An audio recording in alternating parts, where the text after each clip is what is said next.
پاکستان امریکہ اور ایران کے درمیان امن مذاکرات کا میزبان، اسلام آباد بنا امن کا نشان، مشرق وسطیٰ میں امن کے قیام کے لیے مذاکراتی میز سج گئی۔ ایران اور امریکہ کے اعلیٰ سطح وفود اسلام آباد پہنچیں گے۔ ایرانی وفد کی قیادت اسپیکر باقر غالباف اور وزیر خارجہ عباس عراقچی کریں گے۔ ترجمان وائٹ ہاؤس کیرولائن لیوٹ کہتی ہیں کہ امریکی ٹیم میں نائب صدر J D Vance, Steve Witkoff اور جیرڈ کشنر شامل ہوں گے۔ مذاکرات کا پہلا دور ہفتے کو ہوگا۔ ریڈ زون کو پرائیویٹ گاڑیوں کے لیے مکمل طور پر بند کر دیا گیا ہے۔ غیر ملکی وفود کی آمد و رفت کی وجہ سے سیکیورٹی کے انتہائی سخت انتظامات کیے گئے ہیں۔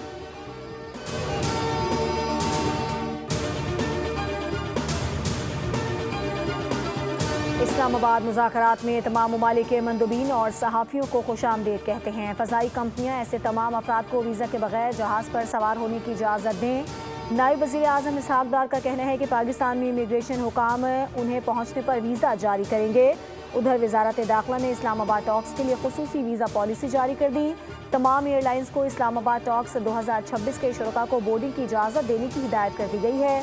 ایئرپورٹس پر مسافروں کی رہنماؤں کے لیے خصوصی فیسیلیٹیشن ڈیسک قائم کر دیے گئے۔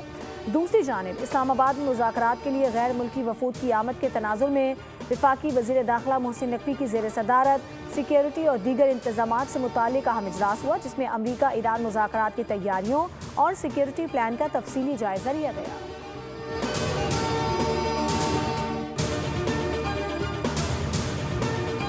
امریکی صدر ڈونلڈ ٹرمپ نے ایران کے ساتھ ممکنہ امن معاہدے کے حوالے سے امید کا اظہار کرتے ہوئے کہا ہے کہ معاہدہ قریب ہو سکتا ہے۔ صدر ٹرمپ نے ایک انٹرویو میں کہا کہ امریکہ اور ایران کے مذاکراتی وفود پاکستان میں ملاقات کرنے والے ہیں۔ ٹرمپ نے کہا کہ ایرانی قیادت مذاکرات کے دوران میڈیا کے مقابلے میں زیادہ معقول رویہ اختیار کرتی ہے اور وہ ان نکات پر آمادگی ظاہر کر رہے ہیں جو معاہدے کے لیے ضروری ہیں۔ اسرائیل لبنان میں آپریشن روک رہا ہے۔ نیتن یاہو نے گزشتہ روز لبنان پر حملوں میں کمی پر رضامندی ظاہر کی تھی۔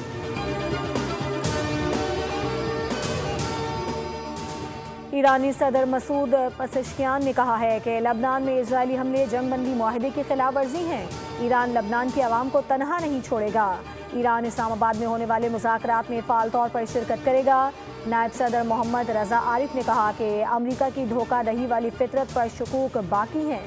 پاکستان کی کوششوں کو سراہا گیا کہ وہ عبوری جنگ بندی ممکن بنانے کے لیے کردار ادا کر رہا ہے۔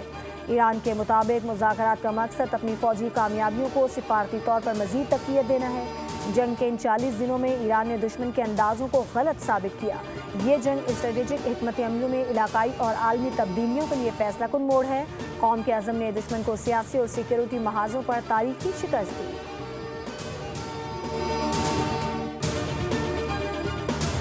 نائب وزیر اعظم اسحاق ڈار کو فرانس کے وزیر خارجہ کا ٹیلی فون، پاکستان کو ابتدائی جنگ بندی معاہدے کے حصول میں کردار ادا کرنے پر مبارکباد۔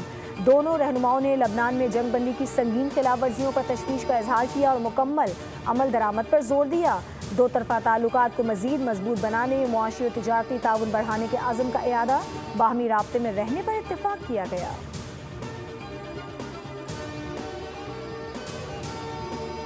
شاندار سفارتکاری کے باعث عالمی سطح پر پاکستان کی پذیرائی، بھارت میں صف ماتم بچھ گئی اور بھارتی میڈیا سیخ پا ہو گیا۔ سنگاپور کے جریدے میں مودی کی پسپائی پر کڑی تنقید، کہا مودی حکومت شدید ناکامی کا شکار ہے، پاکستان دنیا کو تباہ کن خطرات سے نکالنے میں کامیاب ہوا۔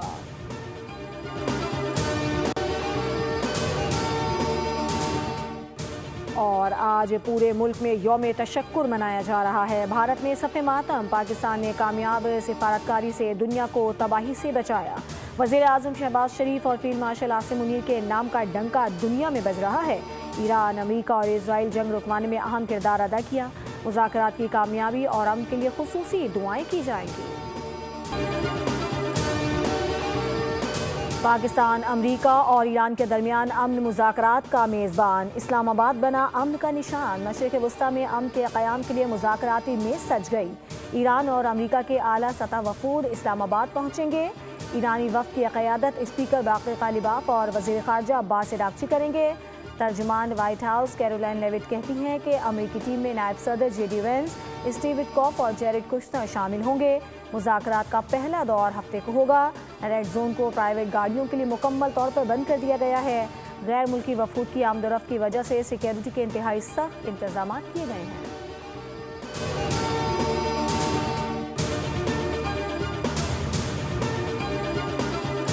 اسلام آباد مذاکرات میں تمام ممالک کے مندوبین اور صحافیوں کو خوش آمدید کہتے ہیں۔ فضائی کمپنیاں ایسے تمام افراد کو ویزا کے بغیر جہاز پر سوار ہونے کی اجازت دیں۔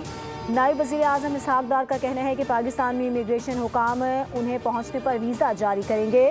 ادھر وزارت داخلہ نے اسلام آباد ٹاکس کے لیے خصوصی ویزا پالیسی جاری کر دی۔ تمام ایئر لائنز کو اسلام آباد ٹاکس 2026 کے شرکاء کو بورڈنگ کی اجازت دینے کی ہدایت کر دی گئی ہے۔ ایئرپورٹس پر مسافروں کی رہنماؤں کے لیے خصوصی فیسیلیٹیشن ڈیسک قائم کر دیے گئے۔ دوسری جانب اسلام آباد میں مذاکرات کے لیے غیر ملکی وفود کی آمد کے تناظر میں وفاقی وزیر داخلہ محسن نقوی کی زیر صدارت سیکیورٹی اور دیگر انتظامات سے متعلق اہم اجلاس ہوا، جس میں امریکہ ایران مذاکرات کی تیاریوں اور سیکیورٹی پلان کا تفصیلی جائزہ لیا گیا۔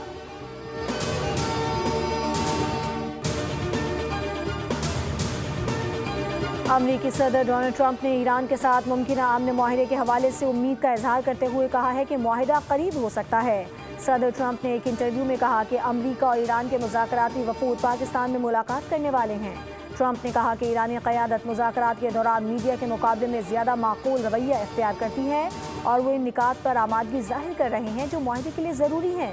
اسرائیل لبنان میں آپریشن روک رہا ہے۔ نیتن یاہو نے گزشتہ روز لبنان پر حملوں میں کمی پر رضامندی ظاہر کی تھی۔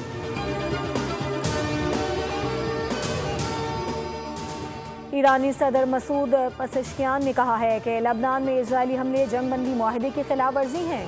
ایران لبنان کی عوام کو تنہا نہیں چھوڑے گا۔ ایران اسلام آباد میں ہونے والے مذاکرات میں فعال طور پر شرکت کرے گا۔ نائب صدر محمد رضا عارف نے کہا کہ امریکہ کی دھوکہ دہی والی فطرت پر شکوک باقی ہیں۔ پاکستان کی کوششوں کو سراہا گیا کہ وہ عبوری جنگ بندی ممکن بنانے کے لیے کردار ادا کر رہا ہے۔ ایران کے مطابق مذاکرات کا مقصد اپنی فوجی کامیابیوں کو سفارتی طور پر مزید تقویت دینا ہے۔ جنگ کے ان 40 دنوں میں ایران نے دشمن کے اندازوں کو غلط ثابت کیا۔ یہ جنگ اسٹریٹجک حکمت عملیوں میں علاقائی اور عالمی تبدیلیوں کے لیے فیصلہ کن موڑ ہے۔ قوم کے عزم نے دشمن کو سیاسی اور سیکیورٹی محاذوں پر تاریخی شکست دی۔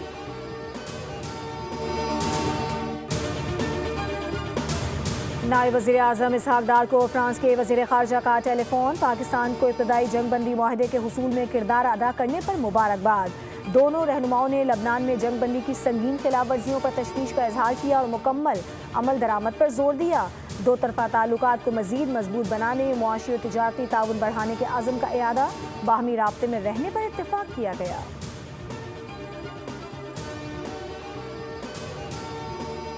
شاندار سفارتکاری کے باعث عالمی سطح پر پاکستان کی پذیرائی، بھارت میں صف ماتم بچھ گئی اور بھارتی میڈیا سیخ پا ہو گیا۔ سنگاپور کے جریدے میں مودی کی پسپائی پر کڑی تنقید، کہا مودی حکومت شدید ناکامی کا شکار ہے، پاکستان دنیا کو تباہ کن خطرات سے نکالنے میں کامیاب ہوا۔